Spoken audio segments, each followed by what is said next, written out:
them Nagas, them Africans, the African conscious on the planet that put great Cushite civilizations all over the planet Earth. Also, the dragons are lovers of libraries and books. You know, goddamn well ain't no dragon reading it. These are zoo type of African people. Ain't no damn, we are the ones that brought scrolls and books on the planet. You see what I'm saying? So this is symbol, just like they say, St. Patrick cleared Ireland of the snake. That's only symbolic of the African twa that was there, that they call in mythology the leprechaun. And so you see that here to the right, you see Isis and Osiris, Set and Osir, and you see that the serpent, the king cobras and queen cobras wear crowns because they are symbolic of deity and royalty. So the dragon is also seen wearing crown because it's only symbolic of the serpent, the Naga that come up out of Egypt. And so when you talk about the crucified, images, you see that the one that, that just, which one don't fit? You see what I'm saying? You can see right there, all the other ones was Cushite black. But the one that don't fit is the one in the middle, stolen.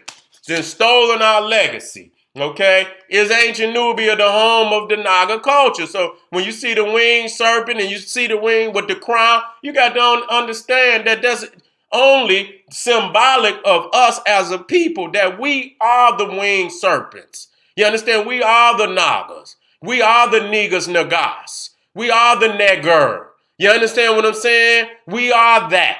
Not the expression of the oppressor. We're not that. This existed, goddamn it, tens of thousands of years before any Cro-Magnon Neanderthal even walked on the planet. So when you talk about the winged serpent and you see dancing or in a bowl, and so when you see the Hindus blowing the flute and the serpent in the bowl dancing and, moving back and forth to a melody. You got to understand that was done in Africa thousands of years before any Hindu even existed on the planet. To the left, you see Quetzalcoatl. This is not a coincidence. The Cushites took it all over the planet. These are deep, sacred, spiritual teachings that could not be a coincidence on every continent. Not a coincidence. Okay, so when we get to you say Niger, ain't no damn Niger. You say Nigeria and Niger, and in reality is nigger. Okay, so both I and J were used interchangeably by scribes to express the sound of both the vowel and the consonant. Both I, so the J was an I. It wasn't until 1524 with Guyan Gorgio Trissino, an Italian Renaissance grammarian known as the father of the letter J, made a clear distinction between the two sounds. So it wasn't until 1524 where you even had a goddamn J. You understand what I'm saying? The expression of J. So it wasn't no Niger. It was no Nigeria. And when you see this expression in the world, in the ancient world, previous to 1524, it is what it is always gonna be. Nigger. You see, and it means black in Latin. You see what I'm saying? You're gonna see a nigger, a negria, nigella. We're gonna see all these expressions, and it don't mean nothing negative. It means black. You see, now the prophet called nigger. Okay, now there was in the church that was Antioch certain prophets and teachers as Barnabas and Simon that was called nigger. You see what I'm saying? That's what it is. This is Latin. You see what I'm saying? At that time, ain't no J or nothing. It is what it is. It's nigger. Long before the Portuguese. Now, when you go into the Black Madonna, you see Negra, some said Formosa. Negra, some said Formosa in reference to the Black Madonna. You see what I'm saying? Now, what does that mean? Now, coming out of, looking on the internet, it said that interpretation as well as later efforts to find correspondence between the life of Jesus and older scriptures allowed a Latin translation of an earlier passage from Solomon.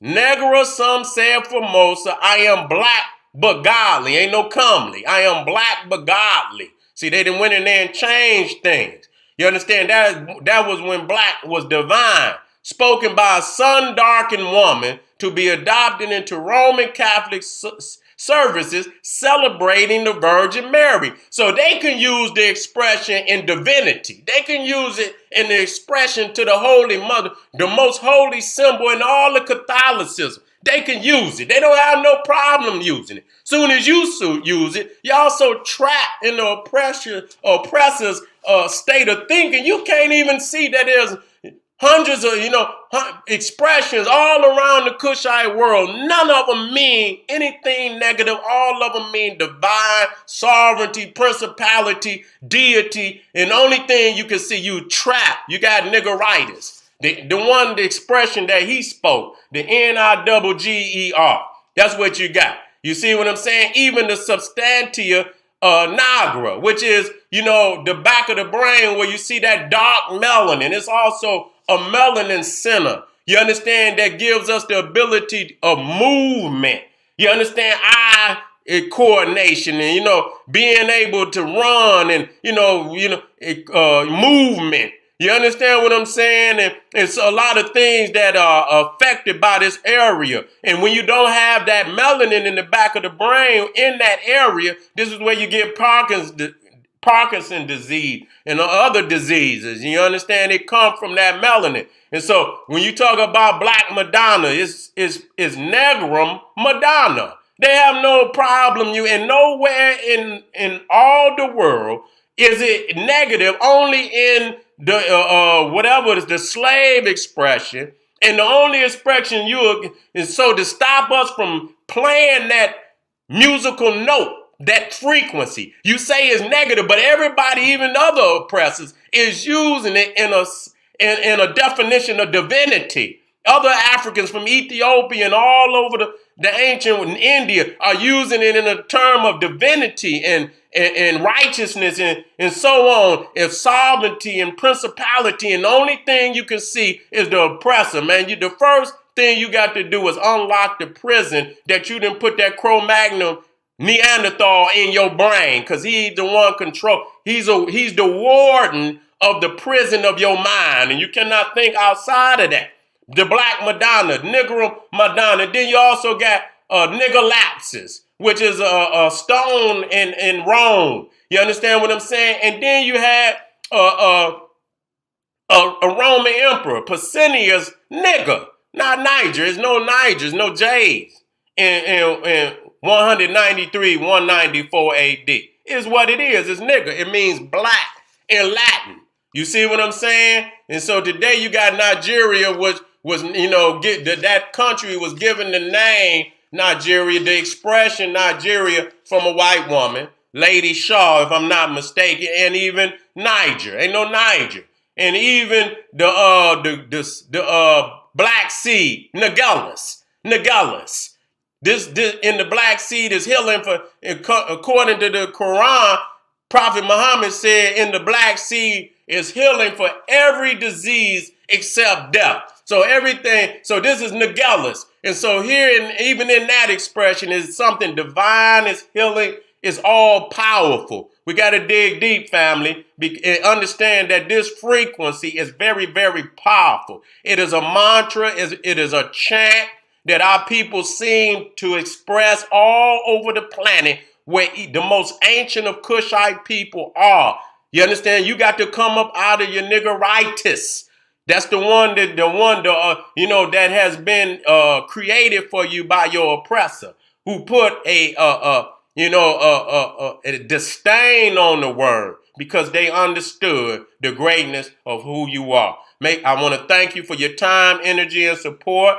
Make sure you get over to kingseti.com. Make sure you get over to generalseti.com. Make sure you subscribe to General Seti YouTube page, Sara Suten Seti YouTube page, because Seti Live is lit. Get over to my Patreon, General Sara Suten Seti, and get hooked up, get linked with them exclusive live streams that I got coming. Got some powerful on the way in the next day or so.